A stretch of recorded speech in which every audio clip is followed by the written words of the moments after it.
하나님의 말씀 그리고 하나님의 은혜를 나누겠습니다. 우리는 느헤미야 예루살렘 성읍 재건 시리즈로 계속 설교해 왔습니다. 오늘이 20번째입니다. 오늘로서 이 시리즈 설교는 일단락하도록 하겠습니다. 그리고 그 뒷부분은 나중에 기회가 될 때 이어서 또 말씀 나누도록 하겠습니다. 이것이 지난 11월부터 시작됐는데요. 지난 11월부터 이 불타버린 성읍 성문과 그리고 무너져버린 성벽을 재건하는 느헤미야와 그 백성들의 수고를 우리가 돌아보았습니다. 시편 63편을 보면 우리의 영혼을 찾아서 멸하는 자가 있다고 이야기합니다. 그렇지만 하나님께서는 우리의 영혼을 그 손으로부터 지키신다 이렇게 되어 있습니다. 만일 교회의 문이 불타버리면 교회를 공격하는 악한 영들 막을 수 없고, 또한 여러분의 영에 문이 불타버리면 여러분의 영에 사악한 영들이 모두 들어와서 분탕질을 해도 막아낼 수가 없습니다. 그러므로 교회는 불탄 문을 닫아야 하고, 여러분도 여러분의 영혼의 문을 닫음으로 영혼을 지켜야 합니다. 그리고 우리는 순결한 교회와 성도를 지키고 보호해야 합니다. 여러분이 영혼의 문이 불타버리고 영혼의 성벽이 무너졌다면 이러한 영의 유혹을 이길 길이 없습니다. 그 안에서 영혼의 자유와 또한 정결함 또한 잃어버릴 수 있습니다. 그래서 이 시리즈 설교를 통해서 우리는 교회가 어떻게 새롭게 되어야 하며 또 그 교회의 본질을 어떻게 회복할 수 있는가에 대해서 하나님의 계시와 그리고 그 영감을 가지고 말씀 나누었습니다. 우리가 수축하고자 하는 첫 번째 문이 무엇이었나요? The sheep gate, 양문이었습니다. 양문은 곧 예수 그리스도를 의미합니다. 그리고 양문은 복음을 의미합니다. 우리 교회 그리고 여러분 한 사람 한 사람이 해야 할 일은, 먼저 교회가 해야 되는 것은 양문을 고치는 일이에요. 양문을 고친다는 것은 곧 복음으로 돌아간다는 것을 의미합니다. 교회가 복음으로 돌아가야 돼요. 그리고 예수 그리스도 중심적인 신앙으로 돌아가야 하는 것을 의미합니다. 우리는 복음으로 돌아가야 합니다. 복음으로 돌아가시기를 축원합니다. 두 번째로 수축했던 문은 무엇이었나요? The fish gate, 어문이었습니다. 어문은 무엇입니까? 사람 낚는 어부, 즉 복음을 선포하여 복음을 전하는 일이었었죠. 그러니까 교회의 두 번째 사명은 전도와 선교의 일입니다. 복음으로 먼저 돌아가지 않으면 전도는 아무 의미가 없고 선교도 아무 의미가 없는 거예요. 우리가 먼저 복음으로 돌아가고 그 후에 해야 할 일은 전도와 선교, 즉 복음의 전파를 위하여 애쓰는 일입니다. 복음을 전하고 세상의 열방을 향하여 복음의 문을 여시기를 축원합니다. 세 번째로 무엇이었습니까? 세 번째 수축한 문은 the old gate, 옛문이었습니다. 옛문은 잃어버린 첫사랑 회복하는 거예요. 교회가 첫사랑을 잃어버리면 더 이상 힘이 없습니다. 우리 교회는 타성적인 신앙, 그냥 누워서 지내는 이런 신앙, 타성적인 믿음을 벗어버리고 첫사랑의 뜨거움 회복해야 됩니다. 그것이 세 번째 문이었어요. 사랑의 근원이신 하나님의 사랑, 첫사랑으로 돌아가시기를 주님의 이름으로 축원합니다. 네 번째 수축하는 문은 무엇이었나요? 네 번째 수축하는 문은 The Valley Gate, 골짜기 문이었습니다. 골짜기 문, 즉 아골 골짜기와 기드온 골짜기를 통해서 우리에게 선포된 것은 무엇이었나요? 회개의 메시지였습니다. 회개하여 저와 여러분의 마음이 주님을 향하여 돌아서야 하는 것이죠. 우리의 죄를 회개하지 않고 우리는 천국을 향하여 갈 수가 없기 때문에 그렇습니다. 우리는 우리의 모든 죄, 알고 지은 죄와 모르고 지은 죄와 이 모든 죄를 다 하나님 앞에 내려놓고 주님을 향하여 돌아서야만 하는 것이죠. 그렇게 하여 주님께로 우리 모두 다 돌아가시기를 주님의 이름으로 축원합니다. 이렇게 네 개의 문을 수축한 후에 다섯 번째 문은 무엇이었습니까? 다섯째 중수한 문은 The Dung Gate, 분문, 똥문이었습니다. 분문을 통해서 우리가 어떤 메시지가 선포됐습니까? 하나님을 아는 지식, 이 세상의 모든 지식을 다 배설물로 여기는 것이었습니다. 이 세상의 모든 지식을 다 배설물로 여기고 가장 고귀하고 고상한 지식인 예수 그리스도를 아는 지식을 우리가 소유해야 된다고 우리는 말씀 나눴어요. 하나님의 나라를 소유한 백성으로서, 하나님의 백성으로서 하나님을 아는 지식으로 가득하게 되어서 이 지옥문의 저주를 이기고 천국을 향한 믿음의 경주를 하시기를 주님의 이름으로 축원합니다. 이 5번째 문이었습니다. 6번째 문은 무엇이었나요? 6번째 문은 The Fountain Gate, 샘문이었습니다. 그날에 죄와 더러움을 씻는 샘이 다윗의 족속과 예루살렘 주민을 향하여 열리리라. 골고다에서 흘리신 예수 그리스도의 피, 샘물과 같이 솟아나는 그 예수의 피를 믿는 그 믿음으로 돌아가야 한다는 것입니다. 성도 여러분, 이제 우리가 다시 십자가의 도로 돌아가고 예수의 피, 이 샘물과 같이 솟아나는 예수의 피를 믿는 참된 믿음으로 돌아가시기를 축원합니다. 6번째 문이 그랬었고 7번째 문은 무엇이었습니까? The Water Gate, 수문이었습니다. 수문은 무엇이었습니까? 실로암 샘물, 즉 우리의 영의 눈을 뜰 수 있도록 우리가 기도해야 한다는 것이에요. 거기에서 죄와 더러움을 씻는 열림샘, 그 열림샘을 우리가 볼 수 있도록 우리 영의 문을 열어주시기를 그렇게 기도했습니다. 열린 샘이라는 것은 거듭남과 성령이라고 말씀드렸어요. 저 여러분이 성령의 역사로 성령 충만함을 받아서 우리의 모든 죄를 다 하나님 앞에 자백하고 임마누엘 예수 그리스도의 피로 깨끗함을 받음으로 영적인 눈을 뜨게 되시기를 주님의 이름으로 축원합니다. 그리고 이어서 8번째 문을 중수했는데 8번째 문은 무엇입니까? 혼동되죠. 이렇게 막 여러분 이걸 좀 다 돌아보면서 도대체 어떤 문이 어떤 순서로 증축이 되었는가 하는 걸 여러분 좀 돌아볼 필요가 있습니다. 8번째 문은 무엇이었죠? 또 Horse Gate, 마문이었습니다. 마문은 무엇을 의미했습니까? 힘을 의미했죠. 말과 병거와 군대의 많음을 두려워하지 말라. 그 말씀 나누었습니다. 그것을 두려워하지 말고 오직 우리와 함께 하시는 하나님만을 의지해야 된다는 것을 우리는 돌아보았어요. 먼저 믿음을 회복하고 우리는 하나님의 힘과 하나님의 능력을 믿고 하나님을 의지함으로써 모든 영역에서 여러분이 승리하시기를 주님의 이름으로 축원합니다. 그리고 마지막으로는 9번째 문으로는 The Eastern Gate, 동문을 수축했습니다. 동문은 무엇이었습니까? 동문은 하나님이 떠나신 문을 동문이라 그래요. 그리고 하나님께서 성전으로 돌아오시는 문이 동문입니다.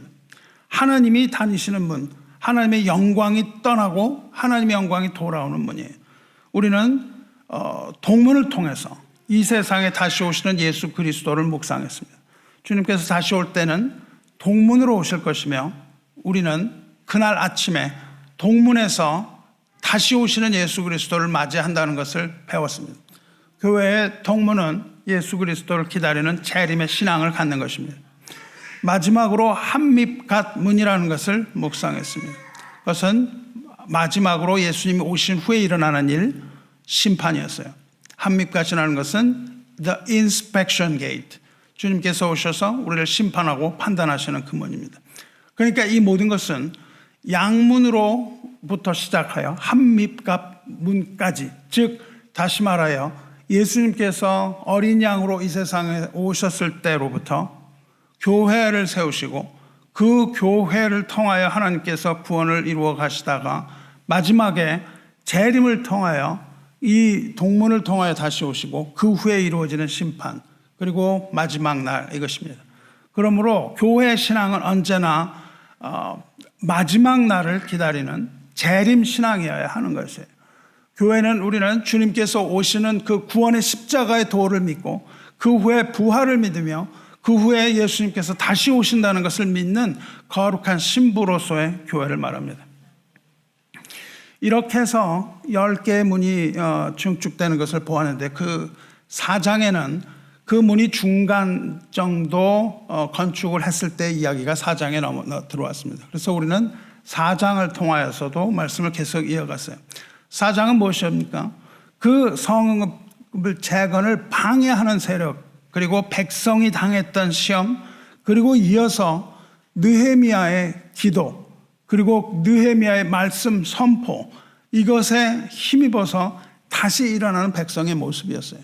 중간에 좌절을 당했던 그곳입니다. 조롱을 당하고 모욕을 당하고 협박을 당해서 그 모든 재건의 그런 의지가 꺾였던 시점, 그리고 그 꺾였던 시점에서 다시 힘을 얻고 일어나서 계속하여 성읍을 건축하는 일, 이것입니다. 우리가 20번이나 했지만 엄청 빠른 시간에 서머리 했어요. 여러분은 이것을 마음 깊이 새기시길 바라요. 이것은 교회의 일일 뿐만 아니라 여러분의 영적인 상태, 여러분의 생각은 하나의 예루살렘 성읍과 같은 거예요. 그래서 그것을 우리는 보존하고 지켜가야만 합니다. 그래서 이 느헤미야가 다시 하나님 말씀 선포한 후에 백성들은 한 손으로는 일을 하면서 한 손에는 병기를 들고 싸움을 했다는 것을 여러분 들었습니다. 그런데 그 한 손에는 일을 하고 한 손에는 병기를 들었던 그 싸움은 하나님의 싸움이었다는 것이 오늘 읽은 본문 21장 바로 앞에 있는 20절에 이야기합니다. 그것은 하나님께서 싸우실 것이다, 이렇게 선포를 하고 그 이후에 마무리가 되는 거예요. 그 싸움은 하나님의 싸움이었음에도 불구하고 백성들은 누워서 잠을 잔 것이 아니라 파수꾼을 세우고 건축하는 일꾼을 세웠습니다. 그리고 오늘 그 이후의 이야기입니다. 느헤미야 4장 마지막 부분의 이야기를 시작하겠습니다. 오늘 읽은 바로 앞절에요. 이제 설교를 통해서, 말씀 선포를 통해서 마음을 다잡은 이 백성에게 느헤미야는 이렇게 담대하게 선포해요. 너희는 어디서든지 나팔 소리를 듣거든 그리로 모여서 우리에게로 나오라. 우리 하나님이 우리를 위하여 싸우시리라 하였느니라. 이렇게 선포합니다. 느헤미야는 믿음으로 백성을 무장시켰지만 힘의 논리를 펴지는 않았습니다. 전투는 하나님이 하신다고 선포를 해요.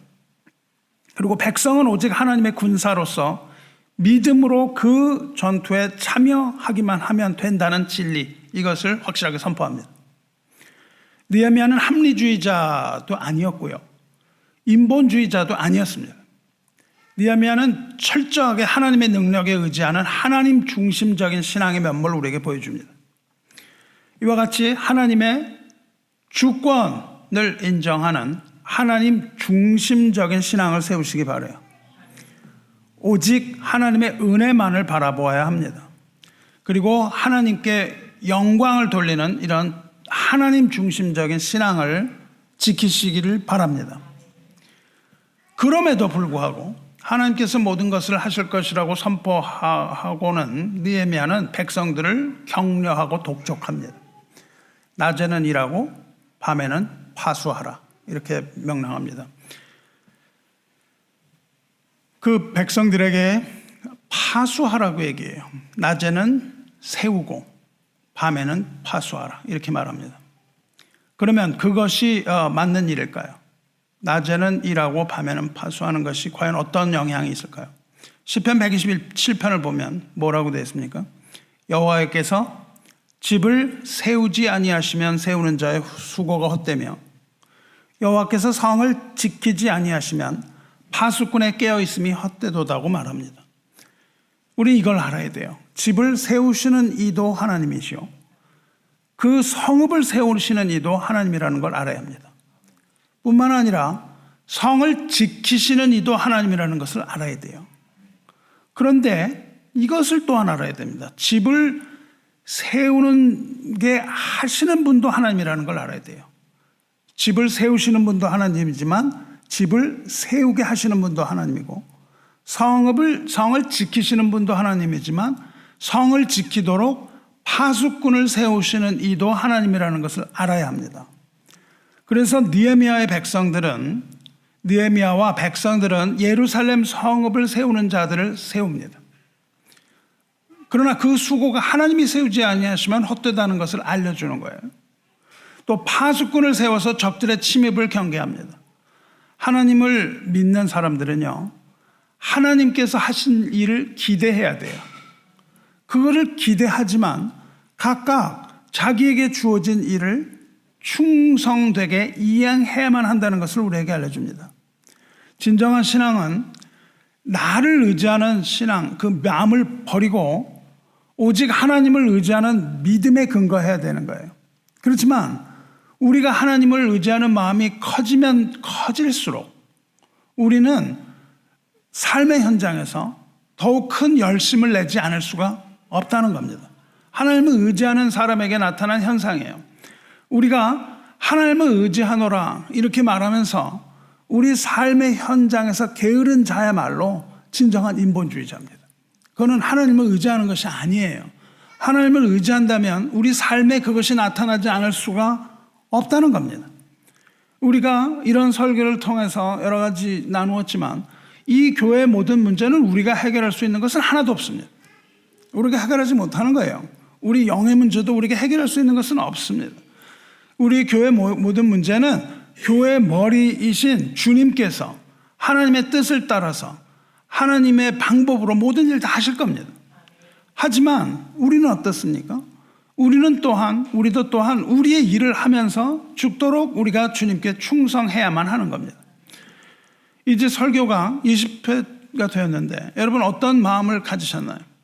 일어서서 한 손으로는 일을 하며 한 손으로는 병기를 들고 영적인 전투를 하겠다는 그러한 각오가 섭니까? 아니면 여전히 만성적인 피로감이 쌓여 있습니까? 만성적인 피로감이 쌓여 있어서 내 자리를 보존하고 그냥 누워있고 싶지는 않냐고 질문하는 겁니다. 만성적 예배를 벗어나야 됩니다. 만성적인 신앙생활에서 벗어나야 돼요. 썬데이 크리스찬, 무늬만 기독교인인 이런 신앙에서 우리가 벗어나야 되는 거예요. 종교 생활을 마감해야 됩니다. 그리고 이제 건강하고 아주 긴장된 믿음 생활을 하셔야 돼요. 이것은요, 아주 긴장된 거예요. 우리가 그냥 늘어져서 누워있는 것이 아닙니다. 이렇게 긴장된 마음으로 믿음의 깊은 바다 밑으로 들어가게 되시기를 주님의 이름으로 축원합니다. 하나님께서 싸우실 것이라고 말씀이 선포되었습니다. 하나님께서 싸우실 것이라는 믿음 가운데 그 말씀이 선포됐어요. 그런데 백성들은 공세에 전력을 다해요. 이 무리를 반으로 나눕니다. 그래서 2교대로 작업을 해요. 하루 종일 24시간 동안 작업이 계속 이루어진다고요. 절반은 일을 했습니다. 그리고 절반은 갑옷을 입었어요. 창과 방패와 활을 가지고 있었습니다. 왜냐하면 내적으로는 성읍을 건설해야 됐지만 외적으로 침략이 있었기 때문에 그렇습니다. 그냥 일만 할 수가 없는 거예요. 반드시 거기에는 침략과 대적하는 세력이 있는 거예요. 그래서 백성들은 예루살렘을 떠나지 않습니다. 집으로 가지 않아요. 예루살렘을 떠나지 않고 거기에서 잤어요. 그래서 낮에는 일을 했습니다. 밤에는 성을 지키면서 파수를 했어요. 이것이 느헤미야의 결론입니다. 전에 살아가는 성도 여러분, 이것은 비단 느헤미야 성읍의 건설에만 해당되는 게 아닙니다. 이것은 그 과거에 있었던 어떤 일이 아니에요. 하나님께서는 지금 느헤미야 이 공사 현장을 우리에게 보여주시면서 오늘날 교회가 직면하고 있고 또 우리 교회와 그리고 여러 성도 여러분이 여러분의 삶을 위하여 여러분의 영혼을 위하여 해야 할 일이 무엇인가를 명확하게 보여주고 계시다는 겁니다. 그러면 영적인 면에서 현대 교회 우리에게 적용되는 것은 도대체 무엇을 말하는 거예요? 한 손에 일을 하며 한 손에 병기를 잡았다는 게 무엇을 말합니까? 이건 우리는 어떻게 우리 교회에 적용이 되는 거예요? 영적인 면에서 어떤 눈으로 이것을 바라봐야 합니까? 일을 해야 되는데 우리가 이 건물 짓는 일을 우리가 해야 되는 건가요? 낮에는 이 건물을 와서 공사를 하면서 밤에는 파수를 해야 되는 그런 겁니까? 여기에 계속 자면서? 그게 아니겠죠. 여기서 일을 한다는 게 도대체 뭔지를 우리가 봐야 되는 것이죠. 여기서 일을 한다는 히브리어 동사가 멜라카입니다. 멜라카. 이것을 번역하면 work, 일이라는 거예요. occupation, 직업이라는 뜻입니다. 직업이나 혹은 일이에요. 그런데 이 단어가 어디서 나왔는지를 알아야 됩니다. 이 단어가 어디서 나왔냐면은 이 단어는 말라크라는 단어에서 나왔어요. 말라크가 뭐냐면요. 메시지를 전하는 자, 메센저라는 뜻이에요. 구약에서는 이 말락을 어떻게 번역하면 천사라고 번역을 합니다. 그리고 여호와의 사자 그렇게 번역을 한다고요. 교회의 일은 무엇입니까? 느헤미야가 말하는 일이 우리 신약시대 교회에 어떻게 적용이 되는 거예요? 교회의 일이 뭐예요? 무슨 일을 해야 된다는 겁니까? 말라크가 교회가 해야 되는 일이에요. 즉 메시지를 전하는 것이 교회의 일입니다. 복음을 전하는 것이, 복음을 위하여 사는 것이 교회의 일이에요. 매일매일 교회는 복음을 선포해야 되는 겁니다. 복음을 선포하는 것이 교회의 일입니다. 만일 우리가 교회가 복음을 선포하지 않는다면 그러한 교회를 교회라고 부를 수도 없습니다. 교회는 바로 복음이에요. 복음이 선포되는 것이 교회입니다. 그러므로 교회의 일은 뭐예요? 그리스도의 복음을 전하는 일입니다. 선포하고 전하는 거예요. 그것이 무엇을 의미해요? 그것이 바로 예배를 말한다고요. 교회 내적으로는 예배를 말합니다. 하나님의 계시의 말씀을 하나님의 백성에게 전하고 선포하는 일. 이것이 바로 교회의 일입니다. 그러니까 교회가 해야 되는 큰 일 중에 하나는 내적으로는 예배예요. 그리고 계시의 말씀을 받은 자들이, 여러분들이 그 말씀을 따라서 하나님의 보좌 앞에 서게 하는 겁니다. 하나님의 보좌 앞에 서서 찬양과 기도와 순종으로 하나님께 예배드리는 일, 이것이 교회의 일이에요. 교회 모든 일, 이 마이크 이거는 왜 삽니까?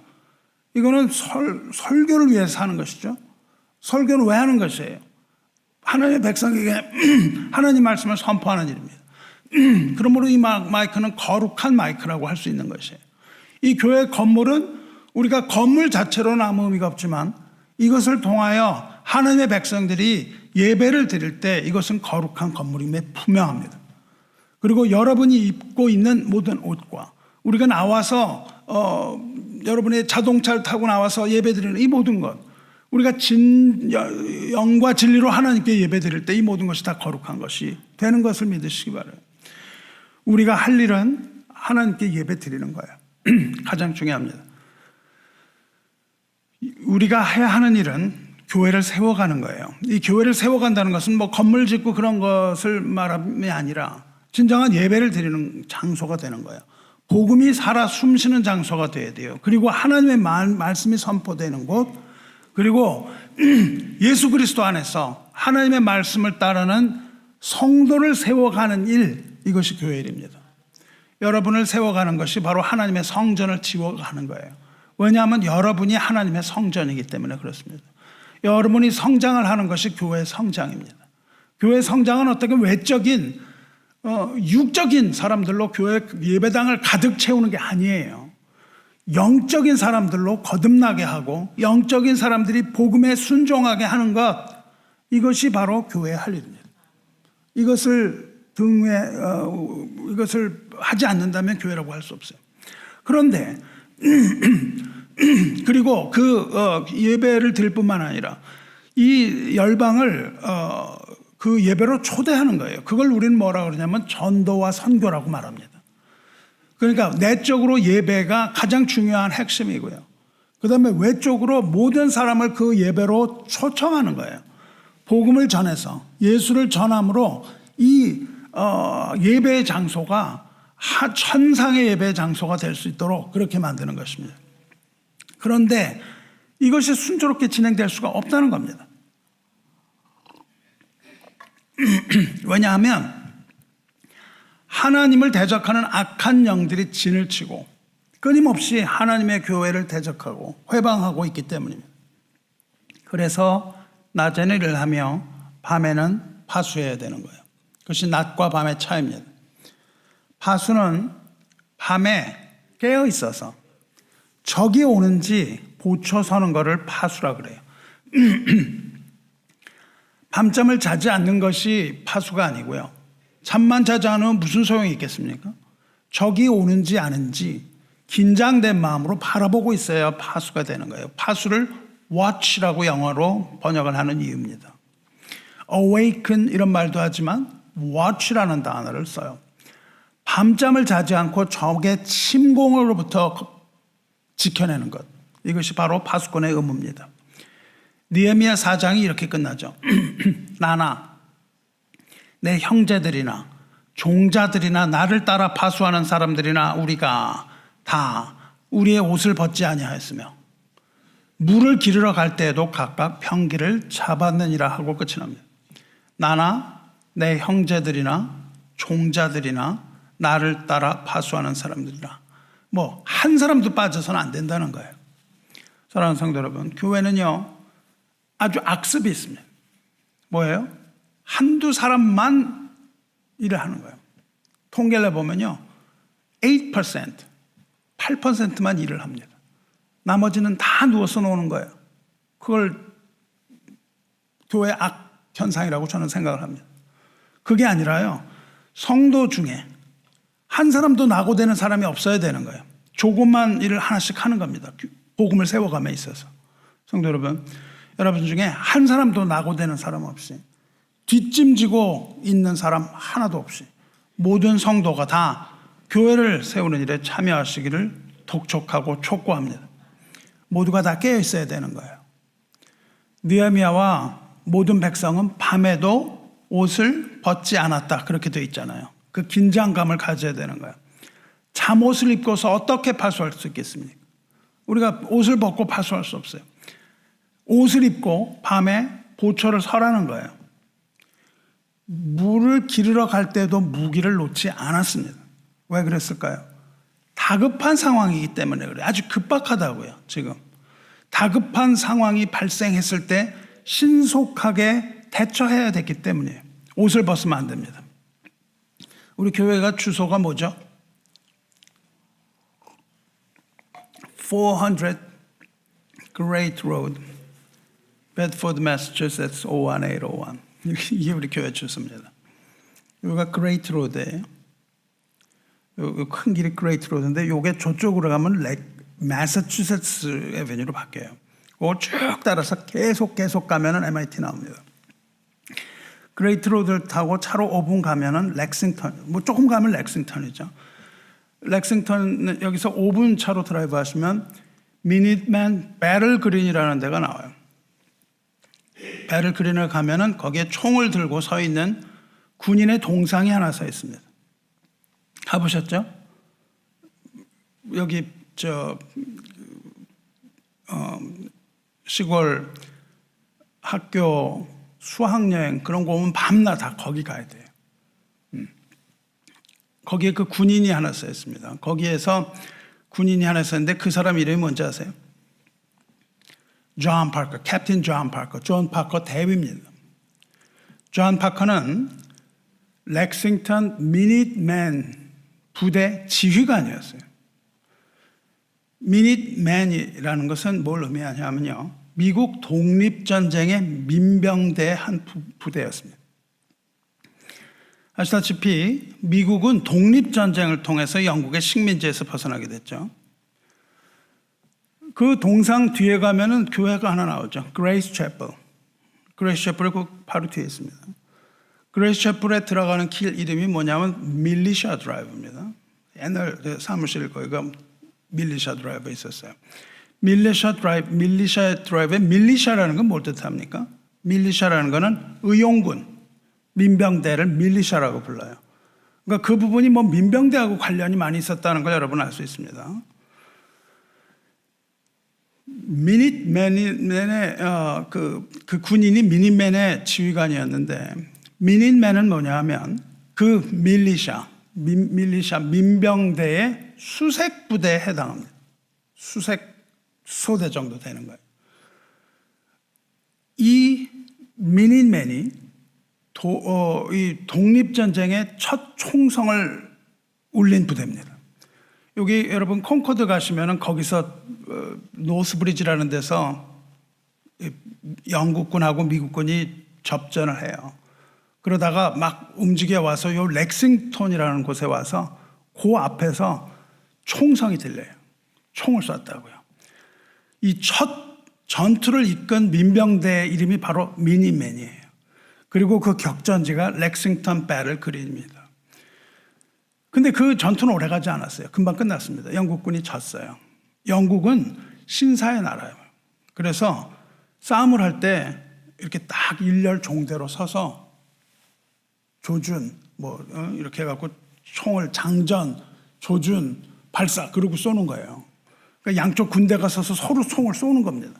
이런 전투를 해야 되는데 민병대는 그렇게 안 한 거예요. 민병대는 각계 전투를 했습니다. 그래서 바위 뒤에 숨어서 막 총을 쏜 거예요. 그러니까 이 사람들은 줄 서서 총을 쏘고 민병대들은 뒤에서 쏘니까 어떻게 돼요? 전투가 금방 끝났습니다. 영국군이 금방 패배한 거죠. 영국군이 퇴각합니다. 그래서 그 몇 번의 전투 후에 영국은 돌아가요. 그리고 영국 식문에는 이처럼 비겁한 군대와 우리는 싸울 수 없다. 이렇게 말해요. 이렇게 비겁한 군대 우리가 어떻게 싸울 수 있는가. 이런 자들과는 싸워서는 안 된다고 기사가 나옵니다. 영국은 보스턴을 떠납니다. 보스턴을 떠나서 어딜 가냐면 뉴욕을 가는 거예요. 그래서 워낙은 보스턴이 경제 중심지가 됐어야 되는 거예요. 영국의 영향을 받아서. 근데 보스턴은 발로 차버리고 어디가 되냐면 뉴욕이 그 모든 무역과 미국의 그 중심지가 되는 이유가 거기서 나옵니다. 아무튼 이 민병대 이름이 미닛맨이에요. 왜 그런 이름을 붙였을까요? 미닛, 분이라는 뜻이잖아요. 1분 대기조를 미닛맨이라고 그러는 거예요. 이 사람들은 옷을 벗지 않고 전투를 하려고 기다렸던 사람들입니다. 의병대였어요. 항상 옷을 벗지 않고 군복을 입던 부대예요. 여러분 지금 전에는 러시아가 아니라 소련이라고 그랬어요. 소비에트 유니언. 소비에트 유니언이 핵 폭탄을 미국으로 날리면 어떻게 되겠어요? 방어를 해야 될 거 아니에요. 지금은 북한이 막 그걸 날린다고 그러죠. 그걸 ICBM이라고 그럽니다. Intercontinental Ballistic Missile이라고 그러죠. 미국은 그 전투기들이 싸우는 건 해군이에요. 공군은 뭐냐면 전략적인 무기를 가지고 있습니다. 더 큰 스케일이에요. 미국 공군이 여러 개의 미사일 시스템을 운영하는데 그 중에 하나가 이름이 미닛맨입니다. 미닛맨 3라는 것이 있어요. 미닛맨 3가 뭐냐면 대륙간 탄도탄 ICBM인데 유사시에 사용할 수 있는 전략적 미사일 시스템입니다. 어떤 의미에서 그걸 지었나요? 항상 옷을 입고 있으라 그거예요. 그래서 저쪽에 소비에트 유니언이 핵 미사일 발사를 버튼을 누르면 옷을 벗고 있다가 1분 내로 방어 시스템을 날려야 된다 이거죠. 그래서 그 이름을 미닛맨이라고 지었다고요. 즉 항상 옷을 벗지 않고 감시하고 있다가 유사시에 사용하는 방어만입니다. 느헤미야가 바로 그거죠. 밤이 되어도 옷을 벗지 않고 물을 기르러 갈 때도 각각 병기를 잡아라 그겁니다.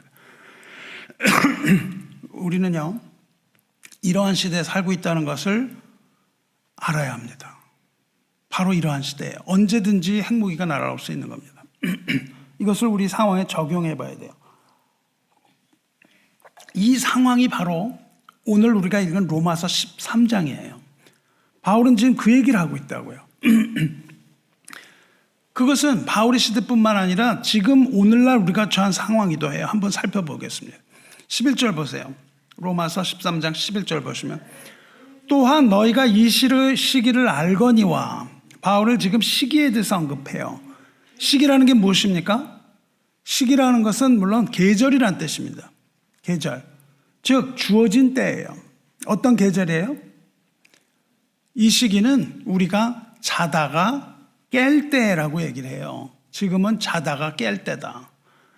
그리고 뭐라고 하냐면 구원이 가까운 때다. 그렇게 말합니다.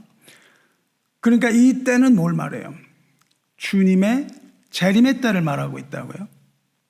구원이 완성되는 날을 말합니다. 그 마지막 때가 가까운 것을 너희가 알지 않냐 그 말입니다. 제가 여러분에게 질문해요. 여러분 마지막 때가 가까운 걸 여러분 알지 않아요? 이렇게 얘기하면 여러분 거기에 동의가 됩니까? 아 그렇군요. 근데 이 사람들은 알았다는 거예요. 지금 그때라는 건 뭐 당연하다고 생각을 합니다. 성도 여러분, 여러분 이 시기를 압니까? 안다면 어떻게 이걸 알 수 있어요? 어떻게 우리가 그걸 알 수 있냐면 징조를 통해서 알 수 있다고 말씀하셨어요. 주님께서 징조로 주님이 가까이 오신 걸 알라고 말씀하셨어요. 무화과 나무의 비유를 배우라. 그 가지가 연하여지고 잎사귀를 내면 여름이 가까운 줄 아나니 이와 같이 너희가 이런 일이 일어나는 것을 보거든 인자가 가까이 곧 문 앞에 이른 줄 알라 이렇게 말씀하셨다고요. 또 뭐라고 말씀하세요? 난리와 난리의 소문을 들을 때 두려워하지 말라. 민족이 민족을 나라와 나라를 대적하여 일어나겠고 곳곳에 큰 지진과 기근과 전염병이 있겠고 또 무서운 일과 하늘로부터 큰 징조들이 있으리라. 전쟁이 많이 일어나고요. 전쟁이 일어난다는 소문이 무성해진다는 거예요. 전쟁의 루머들이 굉장히 많이 일어난다는 겁니다. 그리고 민족이 민족을 나누어서 싸우는 거예요. 요즘 왜 이렇게 동과 서, 좌와 우로 나누어서 싸워요? 징조가 나타나는 거예요. 민족이 민족을 대하고 나라가 나라를 대적하여 일어나고요. 곳곳에 지진과 기근과 질병, 왜 코로나가 이렇게 발병을 합니까? 이 무서운 일들이 일어나는 것을 보면 주님이 문 앞에 이르신 것을 알 수 있고 또 무엇보다도 우리가 이것을 알 수 있는 이유는 그 근거는 뭡니까? 하나님의 말씀을 통해서 이것을 알 수 있는 거예요. 우리가 말씀을 알지 못하면 이것에 동의하지 못합니다. 하나님의 말씀이 선포될 때 우리는 마지막 날이 가까운 것을 알아요. 이 시기는 어떤 시기예요? 거짓 선지자들이 창궐하는 시기고 어떻게든 믿는 자를 유혹해서 믿지 못하게 하는 시기고 전쟁의 기세가 압도하는 시기고 서로 미워하는 시대예요. 얼마나 미워해요? 서로 미워하고 사랑이 없는 시대라고 말씀하셨습니다. 이 모든 것들이 나타나는 거예요. 바울은 이들에게 너희가 안다 그렇게 말해요. 알거니와 라고 말한 이유는 그들이 그 시대를 이미 알고 있었고 또 자다가 깰 때라는 것을 알고 있었다는 것을 암시해요. 하지만 그들은 어때요? 몰라서 그런 게 아니라고요. 알면서도 그 시대에 맞는 삶을 살지 못한다는 겁니다. 그들은 알면서도 말을 듣지 않았다는 거예요. 믿는 자들은요, 무엇보다도 자기의 시대를 꿰뚫어보는 눈을 가져야 돼요. 그거를 아는 것으로 만족해서는 안 됩니다. 안다. 이게 무슨 소용이 있겠어요? 아는 것이 아니라 그 시대에 합당한 삶을 살아내야만 하는 것이죠. 바울은 지금 그 얘기를 하는 거예요. 너희가 다 아는데 안다고만 하는 것이 무슨 소용이냐?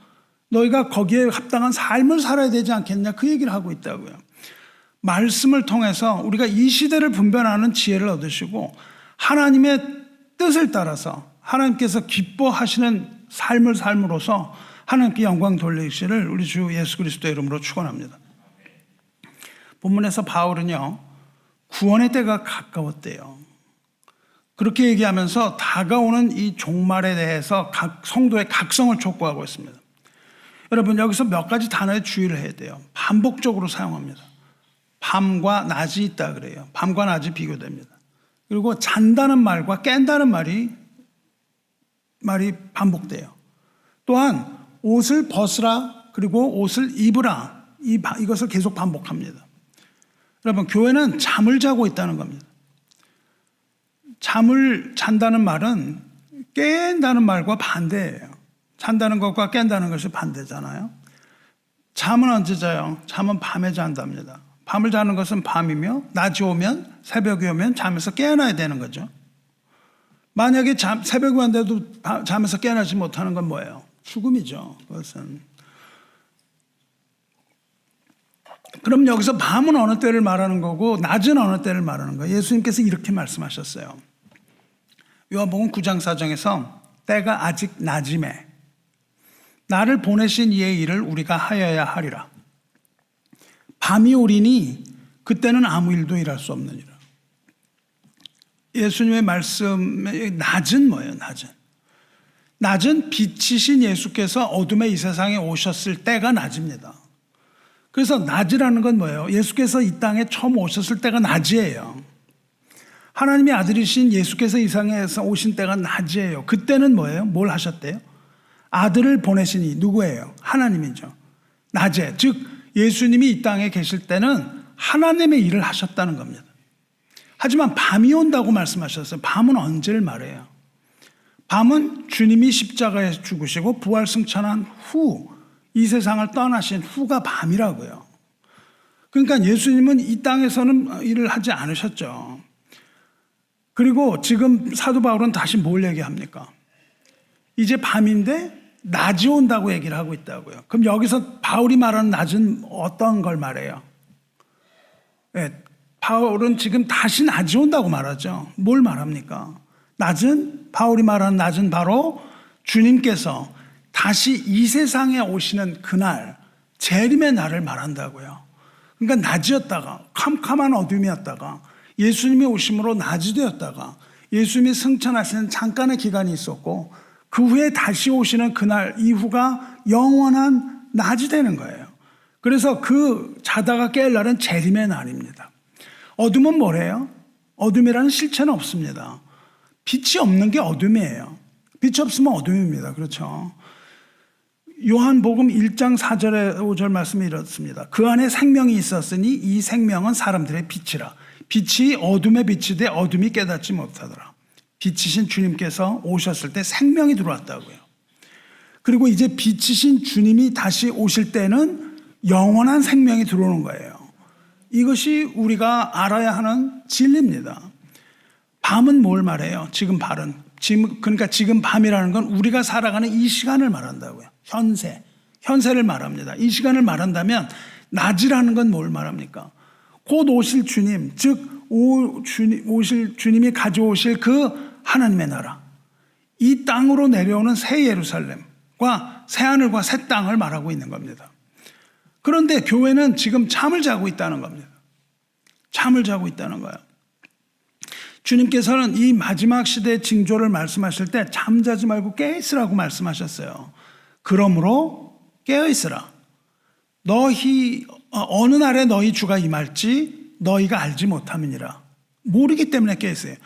도둑이 어느 시각에 올지 모르는 것처럼 주께서 어느 시각에 오실지 모름으로 준비하라는 겁니다. 준비하고 있으라고 말씀하시는 거예요. 그런데 교회는 잠을 자고 있다는 겁니다. 교회는 계속 잠을 자는 거예요.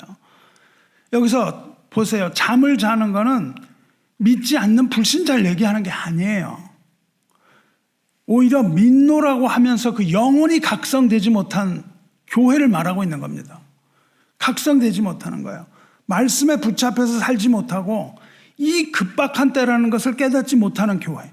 그러므로 그냥 잠을 자고 있는 이 교회를 말하는 거예요. 마태복음 25장에서 주님 말씀하십니다. 주인이 멀리 간다는 거예요. 그리고 다시 돌아오는데 달란트를 맡기죠. 한 달란트를 주인에게 받아서 주인이 멀리 간 그 사이에 그걸 그냥 땅에 묻어둔 종을 뭐라고 부르세요? 악하고 게으른 종아, 그렇게 부르신다고요. 아무 일도 하지 않는 자, 주님이 없는 기간 동안 아무 일도 하지 않는 자를 악하고 게으른 종아, 그렇게 말씀하세요. 로마서 오늘 13장 앞절에 뭐라고 그러냐면요, 부지런하여 게으르지 말고 열심을 품고 주를 섬기라고 했어요. 교회가 잠을 잔다는 건 이 사태의 급박함을 알지 못하는 겁니다. 못하는 무감각이에요. 무감각함 뿐만 아니라 분별 없이 나태하고 게을러서 맡기신 사명 담당하지 않는 그런 교회를 잠자는 교회라고 말씀하십니다. 그렇다면 깰 때가 언제라고 말씀을 하세요? 우리는 주님이 오실 때 지금까지 잠을 잤으니까 이제 깹니다, 그렇게 하라는 말씀인가요? 아니죠. 11절 보세요. 너희가 이 시기를 알거니와 자다가 깰 때가 벌써 되었느니, 그런다고요. 깰 때가 이미 되었다 말씀하세요. 그럼 이것은 주님이 이미 오셨다는 말입니까? 아니죠. 주님이 오신 것은 아니잖아요. 그러니까 깰 때가 되었다는 건 뭐예요? 즉 오실 때가 이미 벌써 되었으니 이미 늦어져 가고 있다는 말씀이에요. 사랑하는 성도 여러분, 세례 요한이요, 심판에 관하여 말할 때 뭐라 그랬냐면 이미 도끼가 나무 뿌리에 놓였다, 그렇게 말합니다. 과거형으로 말해요. 심판에 관해서 말할 때 과거형을 말합니다.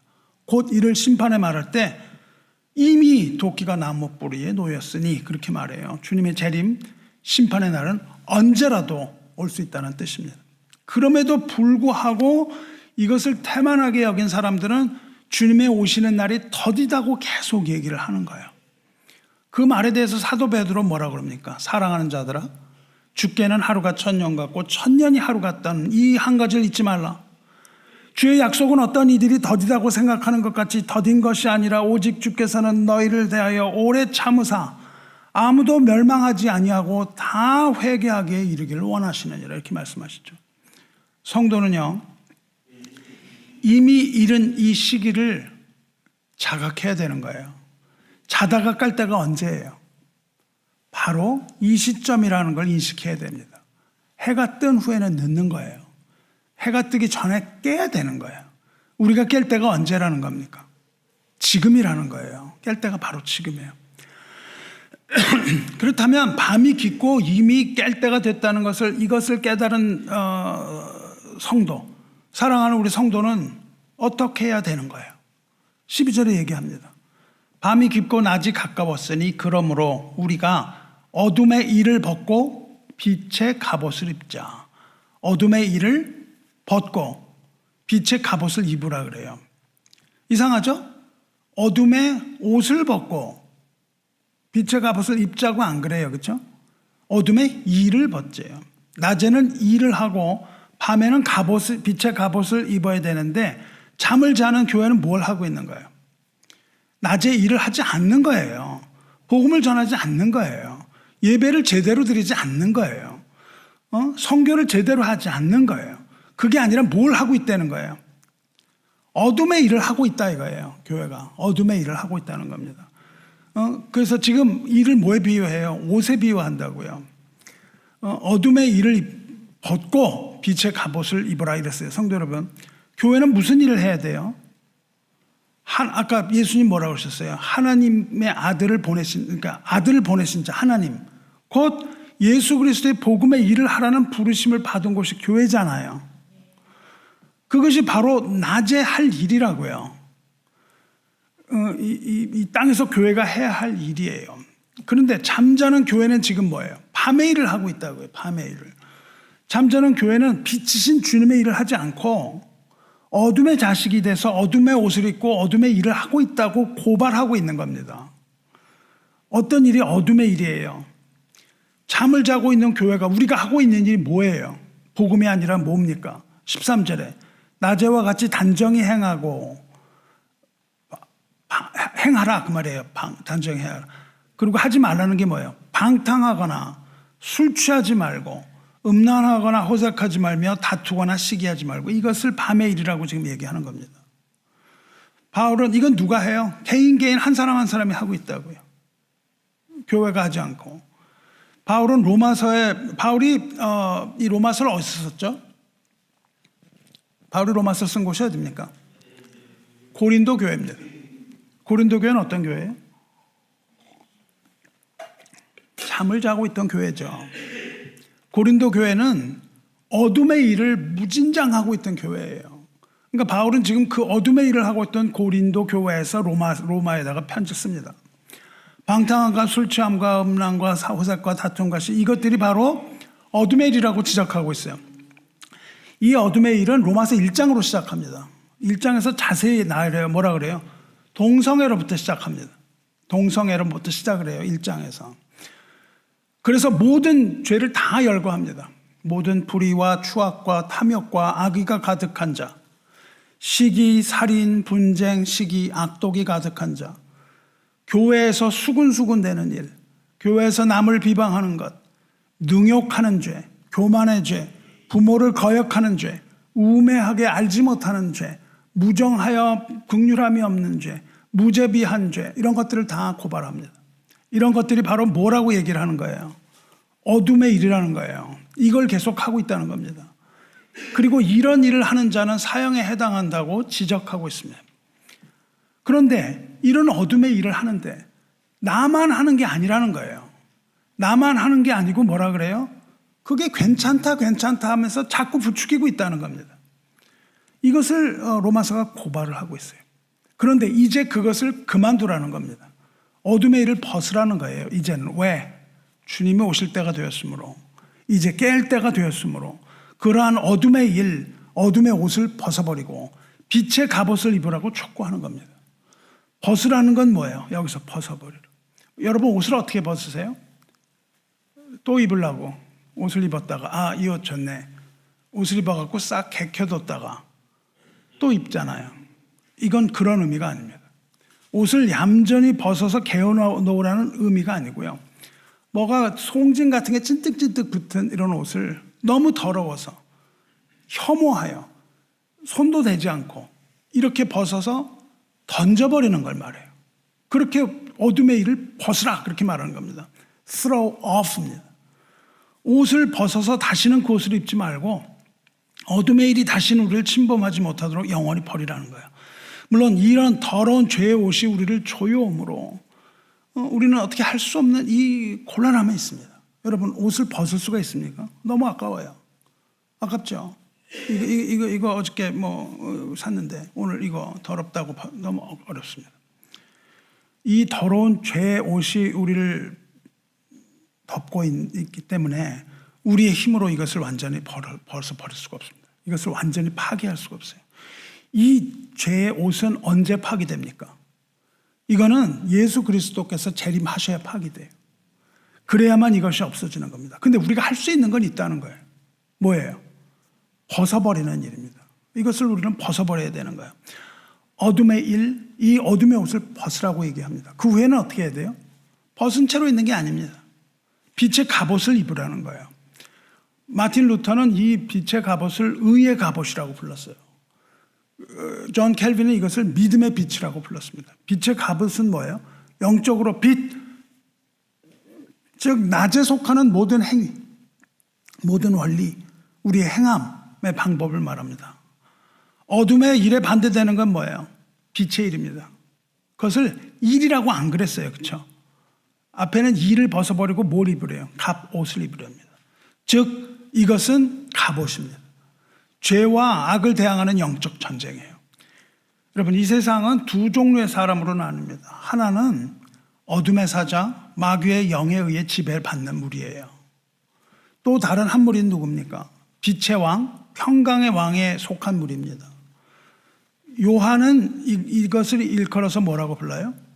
마귀의 자녀들과 하나님의 자녀라고 부른다고요.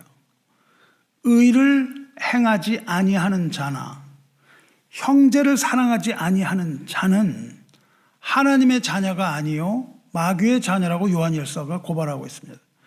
예수께서도 거역하는 유대인을 향하여서 뭐라고 그러셨어요? 너희는 너희 아비 마귀에게 났으니 너희 아비의 욕심대로 너희도 행하고자 하느니라 그렇게 말씀하십니다. 어둠의 제왕인 마귀의 자녀처럼 어둠의 일을 하지 말라고 얘기하는 겁니다. 어둠이 무엇을 의미해요? 죄악과 죄의 세력을 상징하죠. 빛은 뭐예요? 진리와 구원의 세력을 상징합니다. 진리는 어디서부터 와요? 하늘로부터 옵니다. 그 진리가 길이요 진리요 생명이신 예수 그리스도예요. 그래서 마지막 때가 되면 이 두 부류의 세력들 간에 큰 전쟁이 일어납니다. 그 전쟁이 바로 뭐예요? 빛의 아들과 어둠의 자식 사이의 전투라고요. 이걸 성경이 얘기하고 있다고요. 우리는 어느 편에 섭니까? 빛의 자녀의 편에 서야 되는 것이죠. 빛의 갑옷은 뭐예요? 성도의 전투적인 삶을 말해요. 전투적인 이 땅의 교회가 입어야 되는 갑옷입니다. 성도와 교회는 교회의 실체는 뭡니까? 여러분의 아이덴티티는 뭐예요? 하나님의 자녀입니다. 빛의 자녀예요.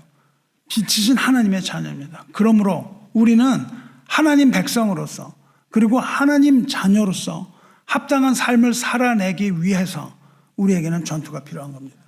우리에게 전투가 수반되는 건 아주 당연한 일이에요. 에베소 6장 보시면 마귀의 관계를 능히 대적하기 위하여 하나님의 전신갑주 입으라 하셨어요. 그리고 또 구원의 투구와 성령의 검, 곧 하나님의 말씀을 가지라고 했습니다. 여기서 성령의 검이 뭐예요? 하나님의 말씀. 그러므로 빛의 갑옷은 뭘 말합니까? 하나님의 전신갑주 그리고 하나님의 말씀을 입으라는 겁니다. 하나님의 말씀을 입고 무장해야 됩니다. 주께서 뭐라고 말씀하셨어요? 하나님의 말씀을 듣고 행하는 자라야 내 어머니와 내 동생들이라고 말씀하셨어요. 내 어머니와 내 동생들이 누구예요? 하나님의 자녀를 말합니다. 하나님의 자녀는 뭐예요? 하나님의 말씀을 듣고 행하는 자입니다. 말씀을 듣고 준행하는 것이 전투하는 자의 행실입니다. 이것을 오늘 얘기하고 있습니다. 그러므로 빛의 갑옷을 입었다는 건 뭡니까? 하나님의 뜻을 따라 살아가는 거예요. 그리고 주님이 주시는 말씀의 검으로 전투하는 겁니다. 진실로 죄악의 세력은요, 우리가 감당할 수 없습니다. 너무너무 거대해요. 이 세력, 여러분 이거 할 수 있다고 생각합니까? 이건요, 우리 힘이나 우리 어떤 전략 같은 걸로 할 수 없어요. 근데 우리는 주님이 함께 하실 때 이것을 대항하는 전쟁에 승리할 수 있다는 걸 믿습니다. 그런 의미에서 우리가 주님을 의지할 때 우리의 전투, 교회 전투가 이미 승리가 보장이 돼 있다고요. 그래서 성도는 무엇을 기대하고 살아갑니까? 성도는 주님의 강림으로 드러나는 하나님의 영광, 그리고 변화된 우리의 삶을 기대하면서 살아가는 존재예요. 마지막으로 본문이 이렇게 끝납니다. 14절 보세요. 오직 주 예수 그리스도로 옷 입고가 다시 나오죠. 정욕을 위하여 육신의 일을 도모하지 말라. 정욕을 위한 육신의 일이 뭐예요? 우리가 매일 하는 겁니다. 죄의 본성이 우리에게 요구하는 욕구예요. 우리의 본성이 우리에게 뭘 하라고 자꾸 욕을 한다고요. 어린아이와 같이 졸라댑니다. 계속해요. 여러분 여기 나가는 순간 여러분 안에 있는 그 어린아이가 여러분에게 이것저것 하라고 계속 졸라댄다고요. 울면서. 안 할 수가 없어요. 그 죄성이 요구하는 욕구에 자신을 던지지 말라고 얘기합니다. 어둠의 일, 그것이 어둠의 일. 죄의 욕구에 자신을 내어주지 말고 오직 주 예수 그리스도로 옷 입으라. 여기서 그리스도로 옷 입으라 아니고 주 예수 그리스도로 오직 옷 입으라. 그렇게 말해요. 완전한 예수님의 이름을 말합니다. 그러면 그리스도로 옷 입는 게 뭐예요? 누가 옷을 입었어요? 여러분 그리스도로 옷 입었습니까? 여러분 그리스도로 옷 입었냐고 물어보면 여러분 뭐라고 대답하실 거예요? 오직 주 예수 그리스도로 옷 입어. 누가 주 예수 그리스도로 옷 입은 사람입니까? 무슨 뜻인가요? 갈라디아서 3장 27절에 이렇게 말합니다. 누구든지 그리스도와 합하기 위하여 세례를 받은 자는 그리스도로 옷 입었느니라. 이렇게 말씀하십니다. 그리스도로 옷 입은 자가 누구예요? 세례를 통하여 그리스도와 연합된 자는 그리스도로 옷 입은 자예요. 그러니까 그리스도로 옷 입는다는 건 뭐 어떤 새로운 옷을 찾아가지고 입고 이런 불신자를 얘기하는 게 아닙니다. 그리스도로 옷 입었다는 말은 주 예수 그리스도, 즉 이미 예수를 주와 그리스도라고 고백하고 믿는 성도를 말해요. 그리스도로 옷 입은 거예요. 예수 안에 있는 자가 그리스도로 옷 입은 거예요. 그리스도로 옷 입었으니까 그 안에 있겠죠. 그리고 주 예수 그리스도로 옷 입은 자라야만 낮에와 같이 단정히 행하고 거룩하게 살 수 있다는 겁니다. 우리가 우리의 힘과 능력으로 거룩하게 살아라가 아닌 거예요, 지금. 그리스도로 옷 입지 않은 자는 결국 마침내 정욕에 지게 된다는 겁니다. 그래서 육신의 일 가운데 살게 된다는 거예요. 여전히 어둠의 일 가운데 깨어나지 못한다는 겁니다. 우리의 본성이 요구하는 그 육신의 일과 싸워서 이기기 위해서 우리에게 필요한 것은 빛의 갑옷, 그리스도로 옷 입어야 하는 거예요. 그러므로 성도는 끊임없이 주 예수 그리스도의 옷을 입고 자신의 죄와 흠을 가려달라고 간구하는 거예요.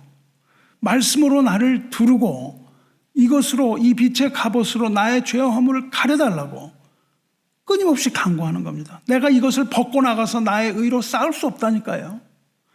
빛의 갑옷을 입음으로 영적인 전투에서 나를 방어하여 달라고 간절히 하나님께 기도하는 겁니다. 죄의 세력이 우리를 침범하지 못하게 하도록 빛의 갑옷을 입고 예수 그리스도로 나를 두르고 말씀의 성령의 그 말씀으로 나를 두르고 하나님의 전신갑주를 입음으로 그것을 보호해달라는 거예요. 성도 여러분, 예수를 주와 그리스도로 시인하고 세를 받은 믿는 자는 그리스도 안에 있는 자예요.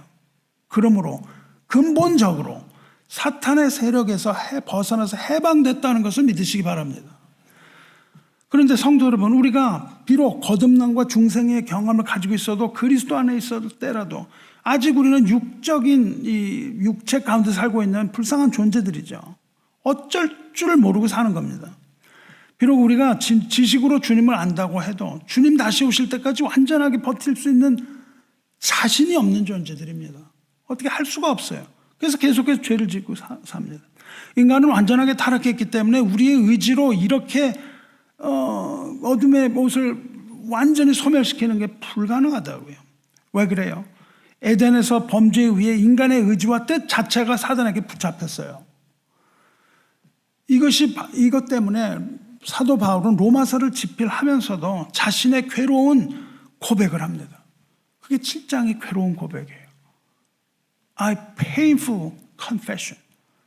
내가 이런 걸 알면서도 어쩌질 못하는구나. 이거를 아는 거예요. 로마서 7장 22절에 다시 돌아보세요. 내 속사람으로는 하나님의 법을 즐거워하되 내 지체 속에서 한 다른 법이 내 마음의 법과 싸워 내 지체 속에 있는 죄의 법으로 나를 사로잡는 것을 보는도다. 오호라. 나는 공고한 사람이로다. 이 사망의 몸에서 누가 나를 건져내라. 바울은 애써서 하나님의 법을 따르려고 했습니다. 애써서 그거를 파기시켜 버리려고 했어요. 근데 자기가 원하는 선을 행하지 못하고 도리어 원하지 않는 악을 행한다는 것을 계속 돌아보는 거예요. 나는 그렇게 하고 싶은데 계속 하지 못하는 겁니다. 비록 그런 마음을 가지고 살았고 그 모든 것을 다 알고 있었지만 이 비통함과 좌절 가운데 빠질 수밖에 없었던 거예요. 바울은 자기의 육체를 이기지 못했습니다. 그래서 오직 우리를 향해서 오늘처럼 권면하고 있는 거예요. 바울은 그 괴로움 가운데 내가 어쩔 수 없는 이 고통과 어쩔 수 없는 이런 가운데 내가 살고 있기 때문에 바울은 우리를 향하여서도 너희들도 이렇게 하라고 권면하는 거예요. 그게 뭡니까?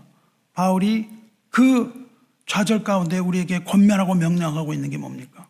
오직 주 예수 그리스도로 옷 입으랍니다. 오직 주 예수 그리스도로 옷 입으라. 우리는 그 옷을 입어야 돼요. 마지막이 가까운 이때 교회에 해야 할 일은 낮에는 일, 밤에는 파수의 일입니다. 복음 선포하고 자신을 산 제물로 드리는 예배, 그리고 복음 전도, 선교의 사명, 그리고 착한 행실을 이어가야 한다는 겁니다. 그리고 빛의 갑옷을 벗지 말고 전투를 계속해야 되는 거예요. 하지만 우리는 사도 바울의 이 피 맺힌 이 한마디를 잊지 말아야 됩니다. 오직 주 예수 그리스도로 옷 입으라. 오직 주 예수 그리스도로 옷 입으라. 예수 그리스도로 옷 입지 않으면 승리하지 못합니다. 빛이신 주 예수 그리스도로 옷 입고 모든 영적인 일과 여러분의 삶 가운데 승리하시기를 주님의 이름으로 축원합니다. 이 바울의 권면은요, 마지막 때를 살아가는 성도를 위하는 거예요. 자다가 깰 때가 벌써 됐습니다. 벌써 됐는데, 깰 때가 됐는데 지금은 언제예요? 밤이라고요. 아직도 밤입니다. 깰 때가 됐는데 지금 밤이에요. 오늘 주님의 말씀은 앞으로 주님 오시는 날에 뭘 어떻게 하라는 게 아니에요. 미래의 어떤 날을 위한 게 아닙니다. 바울은 지금 무슨 얘기를 하고 있어요? 오늘 현재, 지금 이 시간을 얘기하고 있다고요. 여러분, 우리는요, 오늘 현재를 살아가는 성도입니다. 여러분, 내일 살아가세요? 과거를 살아가십니까? 우리에게는 오직 현재만이 존재해요. 하나님은 어때요? 하나님도 현재에서만 일하시는 하나님이십니다. 과거를 기억하지 마시기 바라요. 미래를 상상하지도 마시기 바라요. 미래를 상상하고 두려워하거나 걱정하거나 좌절할 필요도 없습니다. 다만 오늘 이 시간에만 집중하시기 바라요. 과거는 뭡니까? 지나간 현재입니다. 지나간 현재일 뿐이에요. 과거에 연연하면 안 됩니다. 미래는 언제예요? 오지 않은 현재예요. 과거는 지나간 현재요. 미래는 오지 않은 현재일 뿐입니다. 우리는 그 미래를 향하여 나아가죠. 그런데 그 미래를 향하여 나아가기 위해 우리에게 주어진 것은 미래가 아니고 오늘이라고요. 밝은 오늘을 살아야만 하는 거예요. 올바른 그리스도 예수의 옷을 입고 올바른 삶을 사는 것은 오늘입니다. 내일이 아니에요. 현재를 놓치지 말아요. 사랑하는 성도 여러분, 한 손으로는 선한 일을 해야 됩니다. 한 손으로는 전투해야 됩니다. 이거를 내일로 미루면 안 되는 거예요. 게을러서는 안 되는 겁니다. 오늘 해야 되는 거예요. 지금 예배 드리는 이 시간에 여러분이 이 예배에 온 힘을 다 쏟아 넣어서 예배 드리셔야 되는 겁니다. 믿음은 뭡니까? 어제 믿음이 중요합니까? 아닙니다. 미래에 있을 믿음이 중요해요? 아니에요. 현재의 믿음이 중요합니다. 믿음의 능력으로 지금 이 순간, 매 순간을 살아나야 되는 거예요. 전투는 뭡니까? 앞으로 있을 전투? 아닙니다. 지금 목전에서 전투가 일어나고 있는 거예요. 그래서 지금 바로 이 시간 어둠의 옷을 벗고 빛의 갑옷을 지금 입어야 되는 겁니다. 방탕한 생활 지금 결단하고 버리라 그랬어요. 내일 버린다고요? 그건 마귀의 속삭임입니다. 내일이라는 건 마귀의 속삭임이에요. 지금이 바로 그때입니다. 하나님의 은혜는 언제 구합니까? 하나님의 역사, 교회 나오는 건 내일부터? 이런 건 없는 거예요. 하나님의 은혜 내일? 아닙니다. 하나님의 은혜는 지금 우리에게 주어지는 은혜예요. 바로 이 시간에. 보라, 지금은 은혜 받을 만한 때요. 보라, 지금은 구원의 날이로다 말씀하세요. 믿는 자에게는요, 오직 지금만이 존재하는 거예요. 내일은 없습니다. 내일은 오늘이 변화의 내일이 되는 것 뿐이죠. 우리에게 할 수 있는 것은 오늘밖에 없어요. 말씀 뵙겠습니다. 이제 우리가 느헤미야 설교 시리즈를 마칩니다. 여러분에게 어느 정도 이 말씀이 각인이 되는지 모르겠어요. 그런데 우리는 느헤미야의 그것을 과거의 일로 돌리지 말고 그것을 본받아서 그리스도의 몸인 교회를 세워가고 하나님의 성전인 여러분의 몸, 여러분의 삶을 거룩하게 하시기를 축원합니다. 마지막 때를 살아가는 성도 여러분, 이제 우리는 자다가 깰 때가 벌써 되었다고요. 오늘은 어제보다도 구원이 하루 가깝습니다. 구원의 날이 하루 가까웠고 심판의 날도 하루 더 가까웠어요. 그러므로 교회는 잠에서 깨어야 됩니다. 잠을 자지 말고 깨어서 빛의 옷을 입고 오직 주 예수 그리스도로 옷을 입고 구원의 날을 기다리는 복된 성도가 되시기를 주님의 이름으로 축원합니다. 기도하겠습니다. 사랑과 은혜의 하나님 아버지, 오늘 예배 통하여 은혜 베푸신 하나님께 감사와 존귀를 올리나이다. 이제 우리가 느헤미야를 통하여 우리 교회에 보여주시는 예배의 갱신과 우리 성도 한 사람 한 사람의 영적인 삶의 원리를 보여주시니 감사합니다. 하나님의 은혜로 오늘 이 자리에 모인 우리 형제 자매들의 삶 가운데 역사하시며 눈동자와 같이 보호하시는 하나님의 은혜로 오늘 이 시간까지 우리가 왔사오니 언제나 주님의 은혜에 감사하는 성도가 믿음으로 드리는 이 예배가 주님께 영광이 되며 우리 삶의 중심이 되게 하여 주시옵소서. 또한 주님께서 우리에게 명령하신 땅끝까지 복음 전하라는 그 명령을 따라 우리가 모든 열방을 섬기게 하시고 또 선한 일을 위하여 부르심 받은 성도로서 어둠의 일을 벗고 깨어나 한 사람 한 사람 빛의 갑옷을 입음으로 어둠의 왕국을 무너뜨리고 이제 곧 완성될 하나님의 나라를 위하여 이 땅에 살아가는 전투적인 교회로서 바르게 살아가게 하여 주시옵소서. 지금 이 시간이 우리에게 가장 소중한 시간이오니 게을러서 누워있을 것이 아니라 깨어서 주님 오실 날 준비하는 거룩한 주님의 교회 되게 하여 주시옵소서. 기쁨과 평강으로 우리의 믿음을 지켜주셔서 주님 다시 오시는 그날까지 우리가 믿음을 지킬 수 있게 하여 주시고 주님의 반석 위에 올바로 설 수 있게 하여 주시옵소서. 어린 양의 신부로 오늘을 살아가며 우리의 방탕한 생활을 벗고 단정한 행실로 살고자 하오나 우리의 힘으로 이룰 수 없사오니 오직 주 예수 그리스도로 옷 입게 하여 주시옵소서. 우리 주 예수 그리스도의 완전하신 이름으로 기도드리옵나이다. 아멘.